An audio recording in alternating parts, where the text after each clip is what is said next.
Hi guys! Welcome back to my vlog. Ayun siya kay Squad. Marami naman tayong gagawin na vlog. Alam ko na alam niyo na rin to kasi ang tagal nito ng vlog na to.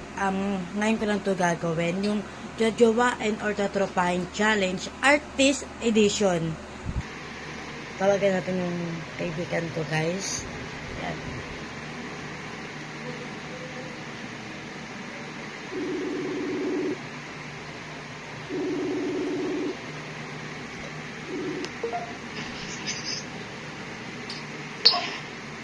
Yan, Shokai Squad.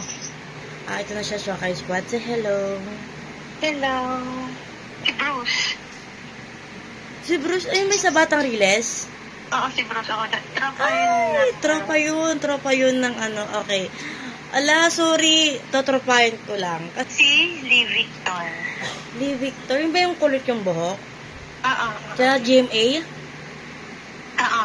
Ay, totropahin ko lang. Yun kasi hindi naman kasi kami parehas ng age. So, parang ate na rin niya ako. Alden Richards. Ay, putik. Ay, sorry. Jojowain ko yun, guys. Ken Chan. Jojowain ko. Kasi, sobrang galing niyang umarte, guys. Yun, lalo na yung sa, ano ba yun, yung kapatner niya si Aubrey. Yun. Coco Martin. Ang galing niya kasing umarte, ang galing niyang best actor, ang galing niya sa lahat eh. Drama, sa ano. So, para kasi ano ko na rin, parang kuya-kuyaan ko na rin yun eh. Kasi nakitaping na ako sa Batang Quiapo. Director namin siya. So, tropahin ko siya guys. Joshua Garcia. Ay, gwapo nun guys. Yun yung ideal man ko. Diba? Yun yung atchinito, maputi, matangkad. Pero, respeto sa jowa niya ha. Respeto sa iyo girl. Jojowain ko siya. Sager. Uy! Michael Sager, jojowain ko yan. Kasi ang galing niya sa BBB. Pinapanood ko kasi yung BBB guys eh. Jameson Blake. Ay, yung hashtag na sa Showtime before. Yung may dimple dito. Yung malalim na dimple. Oo. Kasi yung action sa isa sa mga dancer eh. So, totropahin. Mabili Gaspi. Ay, Mabili Gaspi. Totropahin ko yan. Bong Navarro? Oo.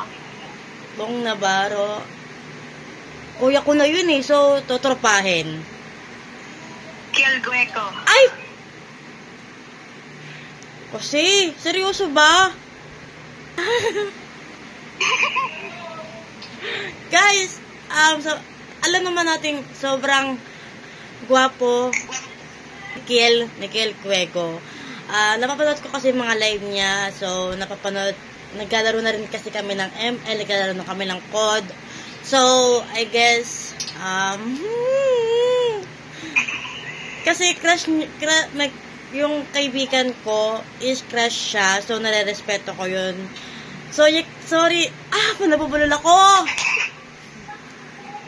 Sorry, Kiel, pero totropahin kita. Si Vito Gueco. Guys! Kain ko po si Gabi Gueco. And, alam niyo naman siguro kung anong dahilan nun, diba?